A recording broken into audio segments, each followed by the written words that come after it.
ৰামায়ণৰ যুদ্ধৰ অন্তত যেতিয়া প্ৰভু শ্ৰীৰামচন্দ্ৰই ভাতৃ লক্ষ্মণক হৰবিদ্ধ হৈ মৃত্যুৰ প্ৰতীক্ষাত ছটফটাই থকা মহাবীৰ মহাজ্ঞানী ৰাৱণৰ পৰা নীতিশিক্ষা ল'বলৈ কৈছিল, তেতিয়া লক্ষ্মণে ৰাৱণৰ কাষ চাপি জ্ঞান প্ৰাপ্তিৰ উদ্দেশ্যে আঁঠু লৈছিল আৰু দীক্ষা প্ৰদানৰ প্ৰাৰ্থনা কৰিছিল।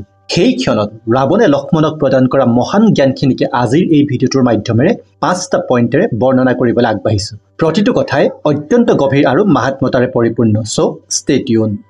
পইণ্ট নম্বৰ 1, ৰাৱণে কৈছিল যে এজন ব্যক্তি বিশ্ববিজেতাই হওক বা অন্য প্ৰভাৱশালী ব্যক্তিয়ে কিয় নহওক, সত্তা বা সৌন্দৰ্যৰ অহংকাৰ, শক্তি বা ভক্তিৰ অহংকাৰ, ধন বা ধৰ্মৰ অহংকাৰ, যদি এই ধৰণৰ অহংকাৰৰ দ্বাৰা পৰিচালিত হয় তেনেহ'লে তেওঁৰ পতন নিশ্চিত।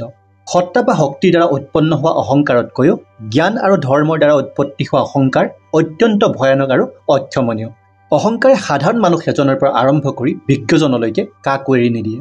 তেওঁ লক্ষ্মণক অহংকাৰৰ পৰিভাষা বুজাবলৈ গৈ কৈছিল যে যিজন ব্যক্তি বিষয়ৰ জ্ঞানৰ দ্বাৰা বিদগ্ধ তেওঁৰ মনত সদায় নিজ জ্ঞানৰ অহংকাৰ থাকে, আৰু তাৰ উদাহৰণস্বৰূপে তেওঁ নিজৰ নামটোকে কৈছিল।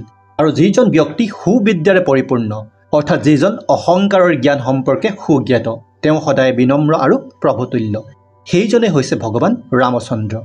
পইণ্ট নম্বৰ 2, মহাজ্ঞানী ৰাৱণে তাৰ পিছত শত্ৰুতা আৰু মিত্ৰতাৰ মাহাত্ম্যতাক বুজাবলৈ গৈ তেওঁ কৈছিল যে মিত্ৰতা সৰু-বৰ সকলোৰে সৈতে কৰিবা, কিন্তু শত্ৰুতা কেৱল নিজতকৈ সবল, জ্ঞানী আৰু গুণীজনৰ সৈতেহে কৰিবা।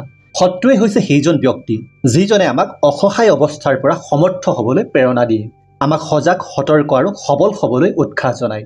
এজন মানুহে তেওঁৰ জীৱনকালত এফাল সময় আৰাধ্যজনৰ কথা যদি মন্থন কৰে, বাকীখিনি সময় তেওঁ শত্ৰুৰ কথা ভাবি কটায়। তেওঁ কৈছিল, আমি যাৰ কথা ভাবি চিন্তি বা মনন কৰি দিনবোৰ কটাওঁ, আমি নিজে নজনাকে তেওঁৰ দৰে হৈ গৈ থাকোঁ। মই আৰাধ্যৰূপে প্ৰভু মহাদেৱৰ চিন্তন কৰোঁ আৰু শত্ৰুৰূপে মই ভগৱান ৰামচন্দ্ৰক ধ্যান কৰোঁ, সেইকাৰণেই মোৰ মুক্তি নিশ্চিত। বহুতে লগত থাকিও যি পাব নোৱাৰিলে মই শত্ৰুতাৰ দ্বাৰাই তাক লাভ কৰিলোঁ।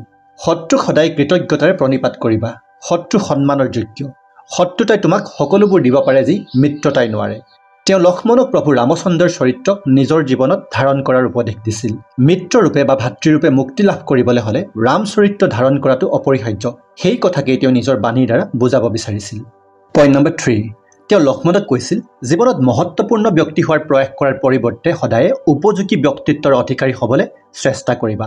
এজন উপযোগী ব্যক্তি জীৱনৰ অন্তিম ক্ষণটোলৈকে মহত্বপূৰ্ণ ব্যক্তি হিচাপে জীয়াই থাকিব পাৰে, কিন্তু বিশেষভাৱে মহত্বপূৰ্ণ হ'বলৈ যত্ন কৰা ব্যক্তিসকলে বিশেষ সময়ৰ বাহিৰে বাকী সময়ছোৱাত অকমন্য হিচাপে বা অলাগতিয়াল ৰূপে ৰৈ যায়।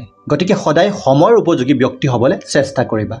পইণ্ট নম্বৰ 4, লক্ষ্মণ নামৰ মহিমা বৰ্ণনা কৰি ৰাৱণে কৈছিল যে যাৰ মন নিজৰ লক্ষ্যত সদায় অটল তেওঁৱেই হৈছে লক্ষ্মণ। লক্ষ্যত উপনীত হোৱাৰ পথ কেতিয়াও এটা হ'ব নোৱাৰে, অসংখ্য পথ আছে, কিন্তু লক্ষ্য কেতিয়াও দুটা হ'ব নোৱাৰে। লক্ষ্যত উপনীত হ'বলৈ প্ৰয়োজন সাপেক্ষে আমি পথ পৰিৱৰ্তন কৰাটো অনিবাৰ্য, কিন্তু পথৰ কঠিনতাৰ বাবে লক্ষ্য সলনি কৰাটো কদাচিতো গ্ৰহণযোগ্য নহয়। আৰু শেষত তেওঁ কৈছিল যে এজন ব্যক্তিৰ সংস্কৃতি তেওঁৰ নিজা পৰিচয় নহয়, তেওঁৰ প্ৰকৃতিহে আচল পৰিচয়। মই জন্মজাত ৰাক্ষস, কিন্তু জপ, তপ, ধ্যান আৰু কৰ্মই মোৰ প্ৰকৃতি পাণ্ডিত্যৰে পৰিপূৰ্ণ কৰি তুলিলে। সেইকাৰণে এই মৃত্যুক্ষণত প্ৰভু ৰামচন্দ্ৰই মোৰ মাজত পাণ্ডিত্যৰ পূৰ্ণ প্ৰতিফলন হ'বৰ বাবে আজি এনেদৰে তোমাক জ্ঞান প্ৰদানৰ সুযোগ প্ৰদান কৰি মোৰ মুক্তিৰ বাট প্ৰশস্ত কৰি তুলিছে। ইচ্ছা কৰিলে এই জ্ঞান তেওঁ নিজেই তোমাক প্ৰদান কৰিব পাৰে। জীৱনৰ শেষৰ মুহূৰ্তত এনেদৰে মহাজ্ঞানী ৰাৱণে লক্ষ্মণক দীক্ষা প্ৰদান কৰিছিল। লক্ষ্য, পুৰুষাৰ্থ, ৰামচৰিত্ৰ, শত্ৰু, মিত্ৰ আৰু অহংকাৰৰ প্ৰভুত্বৰ এনেদৰে মহাজ্ঞান প্ৰদান কৰি তেওঁ প্ৰভু শ্ৰী ৰামচন্দ্ৰক প্ৰণিপাত জনাই শৰীৰ ত্যাগ কৰিছিল। আশা কৰোঁ আজিৰ এই ভিডিঅ'টোত আলোচনা কৰা কথাখিনিৰ দ্বাৰা আপুনিও উপকৃত হ'ব পাৰিব জীৱনৰ বাটত। নতুনসকলে আমাৰ চেনেলটো ছাবস্ক্ৰাইব কৰিবলৈ নাপাহৰিব। ধন্যবাদ।